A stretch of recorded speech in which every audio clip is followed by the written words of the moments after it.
जय Hind and hello guys, स्वागत है आपका आपके अपने YouTube चैनल ज्ञानदे होस्ट में। और इस वीडियो में मैं आपको बताने वाला हूं चंडीगढ़ एडमिनिस्ट्रेशन नर्सिंग टीचर यानी कि एनटीटी ऑनलाइन फॉर्म 2024 के बारे में कि कैसे आपको इस नई भर्ती का फॉर्म फिलअप करना है। तो आप इस वीडियो को देखते रहिए, यहाँ पर आपको स्टेप बाय स्टेप पूरी जानकारी दी जाएगी जिससे कि आप इस फॉर्म को बिना किसी मिस्टेक के भर पाएंगे। तो चलिए शुरू करते हैं। गाइज, अगर अभी तक आपने वीडियो को लाइक नहीं किया तो वीडियो को लाइक कर दो एंड चैनल के ऊपर अगर आप नए हैं, पहली बार आए हैं, तो चैनल को सब्सक्राइब करके बेल आइकन ऑन कर लो, क्योंकि गाइज आपको यहां पर आगे भी इस वैकेंसी किससे जुड़े हुए सभी अपडेट दिए जाएंगे। तो कर दिया आपने वीडियो को लाइक एंड चैनल को सब्सक्राइब। अब चलिए बात करते हैं इस फॉर्म फिलअप प्रोसेस के बारे में। तो अभी जो आप यहाँ पर वीडियो में देख सकते हैं, ये आपका अप्लाई लिंक है जो कि वीडियो के डिस्क्रिप्शन में मिल जाएगा। ये लिंक ओपन करते ही आपके सामने इस भर्ती की मेन इन्फॉर्मेशन आएगी, जैसे कि आप लोग इस फॉर्म को 5 फरवरी 2024 तक भर पाएंगे एंड जो आपकी अन्य इंपॉर्टेंट डेट्स है वो भी आप यहाँ पर देख सकते हैं। फिर आप यहाँ पर थोड़ा सा नीचे आकर के इसका जो डिटेल्ड एडवर्टाइजमेंट है वो भी डाउनलोड कर सकते हैं एंड इसको डाउनलोड करने के बाद में आपको जानने को मिलेगा कि कौन सी कैटेगरी के लिए कितनी वैकेंसी है, अप्लाई करने के लिए एग्जैक्टली क्या क्वालिफिकेशन चाहिए एंड आपको सैलरी कितनी मिलेगी वो भी आप यहाँ पर देख सकते हैं। और आपका एग्जाम पैटर्न, सिलेक्शन प्रोसेस क्या रहेगा, पूरी जानकारी आपको यहाँ पर दी गई है। तो ये सभी जानकारी चेक करने के बाद में अब आप यहाँ पर एप्लीकेशन फीस भी देख सकते हैं एंड अब आपको यहाँ पर थोड़ा सा नीचे आना है और नीचे आकर के आप यहाँ पर register for nursery teacher NTT इसके ऊपर क्लिक करेंगे। इसके ऊपर क्लिक करने के बाद आपके सामने कुछ ऐसा इंटरफेस आएगा।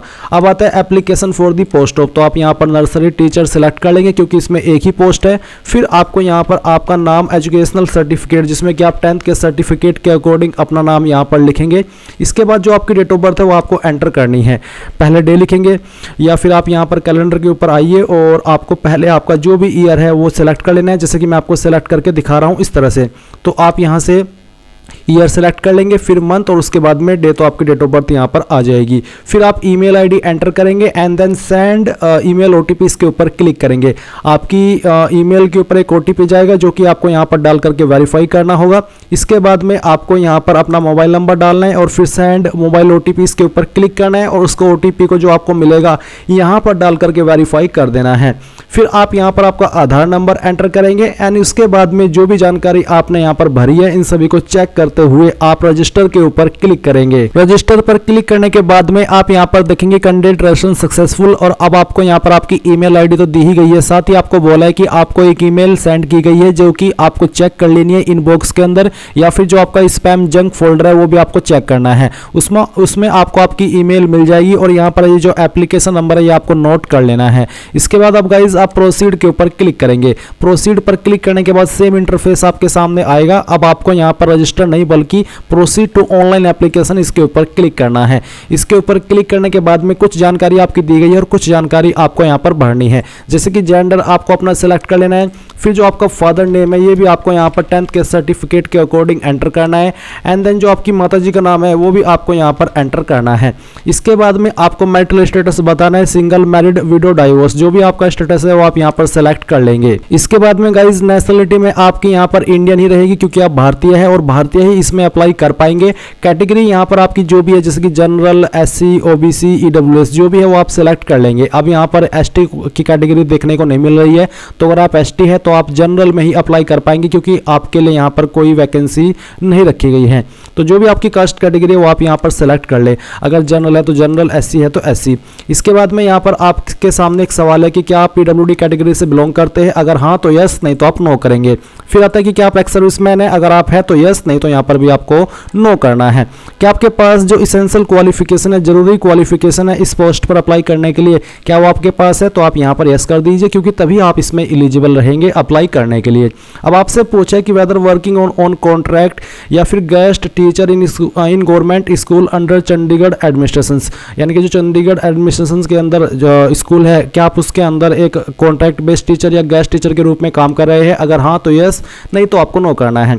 फिर आता है वेदर वर्किंग एज समग्र शिक्षा टीचर, क्या आप समग्र शिक्षा टीचर के रूप में गवर्नमेंट स्कूल के अंदर काम करें चंडीगढ़ प्रशासन में, अगर हाँ तो यस, नहीं तो आपको नो करना है। फिर आता है कि क्या आपके पास यहाँ पर सर्टिफिकेट है आईसीटी स्किल कोर्स का, अगर हाँ तो यस, नहीं तो आप नो करेंगे। अब ये आईसीटी स्किल कोर्स है, इसके बारे में मैं आपको थोड़ा सा और बताता हूँ। अभी जो आप यहाँ पर वीडियो में देख सकते हैं ये आपका ऑफिशियल नोटिफिकेशन है। इसमें क्वालिफिकेशन के सेक्शन के नीचे आपको देखने को मिलेगा certificate of ICT skill course, जैसे कि कोर्स ऑन कंप्यूटर कॉन्सेप्ट यानी कि CCC 80 hours from a government recognised institute, या फिर आपके पास ए रिप्यूटेड इंस्टीट्यूशन से ये होना चाहिए।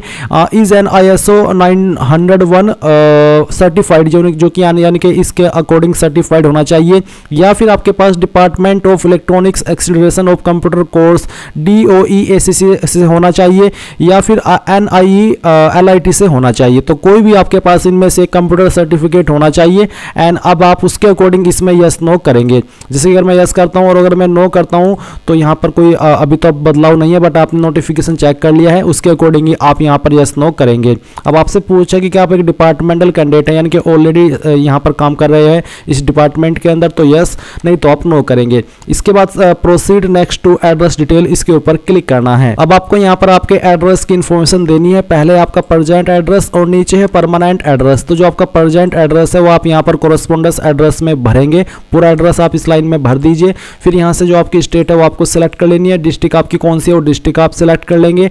पिन कोड आपका क्या है वो आपको यहां पर डाल देना है। अब अगर आपका कोरेस्पोंडेंस यानी कि प्रेजेंट और परमानेंट एड्रेस एक ही है, अलग अलग नहीं है, तो आप यहां पर टिक कर देंगे। अगर अलग अलग है तो अनटिक करके अलग से भर दीजिएगा। फिर आपको प्रोसीड विद क्वालिफिकेशन डिटेल, इसके ऊपर क्लिक करना है। अब आपके सामने क्वालिफिकेशन की जानकारी आ चुकी है। तो सबसे पहले आप क्वालिफिकेशन के सेक्शन पर यहां पर देखेंगे, आपको बेसिकली ऐड न्यू क्वालिफिकेशन के ऊपर क्लिक करना है, तब ये क्वालिफिकेशन एक्टिव होगी आपके सामने। तो पहले तो आप यहां पर सीनियर सेकेंडरी यानी कि अगर आपने 12वीं पास किया तो ये सिलेक्ट कर लेंगे। फिर क्वालिफिकेशन नेम के अंदर आपको यहां पर 12th एंटर कर देना है। पासिंग ईयर में बताना कि कौन से साल के अंदर आपने पास की है, कितने नंबर आपको आए थे वो आपको यहाँ पर एंटर करना है। ये एंटर करने के बाद में यहाँ पर कितने में से आए थे वो आपको यहाँ पर एंटर करना है।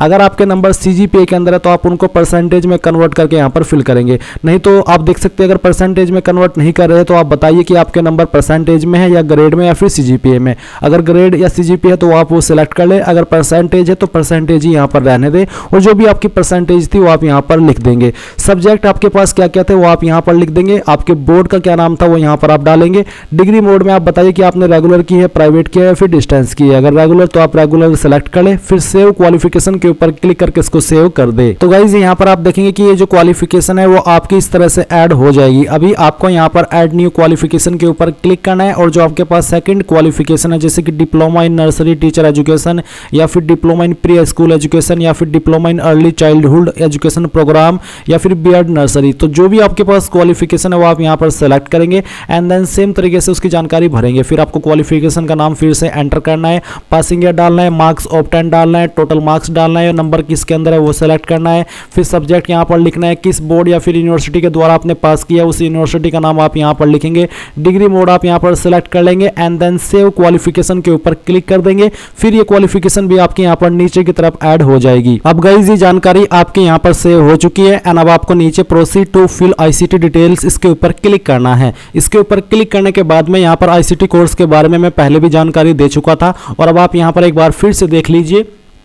क्वालिफिकेशन के सेक्शन के नीचे आपको यहाँ पर इसके बारे में देखने को मिलेगा कि जहाँ पर आपसे CCC का सर्टिफिकेट मांगा है 80 hours का कम से कम, या फिर आपके पास DOEACC के द्वारा सर्टिफिकेट होना चाहिए या फिर NIE LIT के द्वारा होना चाहिए। तो जो भी आपके पास है इनमें से वो आप यहाँ पर लिखेंगे। कोर्स का नाम क्या है वो आप यहाँ पर लिख दीजिए। इंस्टीट्यूट नेम क्या है, कहाँ से आपने किया है उस इंस्टीट्यूट का नाम आप देंगे। कौन से ईयर के अंदर आपने पास किया वो ईयर यहाँ पर लिख देंगे। ग्रेड आपकी क्या थी, फर्स्ट सेकंड थर्ड, वो आप यहाँ पर लिख देंगे। एंड रिमार्क्स क्या था, पास फेल या फिर डिस्ट्रिक्शन। तो इस तरह से आप यहां पर भरेंगे एंड देन फिर आपको अपडेट के ऊपर क्लिक करना है और इसके बाद में प्रोसीड विद डॉक्यूमेंट अपलोड इसके ऊपर क्लिक करना है। यहां पर गाइज आपको आपका पासपोर्ट साइज फोटोग्राफ अपलोड करना है। तो आप यहां पर चूज फाइल के ऊपर क्लिक करेंगे, जहां पर भी फोटो फाइल है वो आपको सिलेक्ट करनी है और यहां से ओपन करनी है। इसके बाद अपलोड फोटोग्राफ के ऊपर क्लिक करेंगे तो आपका फोटो अपलोड हो जाएगा। आप देख भी सकते हैं कि आपका इनमें से कोई भी फॉर्मेट चल जाएगा। साइज 80 KB से कम रहना चाहिए। अब आपको आपका सिग्नेचर अपलोड करना है, जहां पर सिग्नेचर की फाइल है वो सिलेक्ट करेंगे एंड देन फिर यहां से आप इसको इस तरह से ओपन करेंगे, अपलोड सिग्नेचर के ऊपर क्लिक करके इसको अपलोड कर देंगे। फिर आपको यहाँ पर लेफ्ट थंब इंप्रेशन यानी कि बाएं अंगूठे का निशान अपलोड करना है। तो जहाँ पर भी थंब इंप्रेशन है सिलेक्ट कीजिए, यहाँ से ओपन कीजिए, थंब इंप्रेशन के ऊपर क्लिक करके इसको अपलोड कर दीजिए। अब आपको proceed to submit for review इसके ऊपर क्लिक करना है। इसके ऊपर क्लिक करने के बाद आप रिव्यू और ऑनलाइन एप्लीकेशन इसके ऊपर क्लिक करेंगे। अब आपने जो भी जानकारी शुरू से लेकर के अभी तक भरी है वो एक एक करके इस तरह से स्टेप बाय स्टेप आप यहाँ पर चेक करते जाएंगे और फिर आपको यहाँ पर इस तरह से प्रोसीड विद यानी कि इसके ऊपर क्लिक करते जाना है।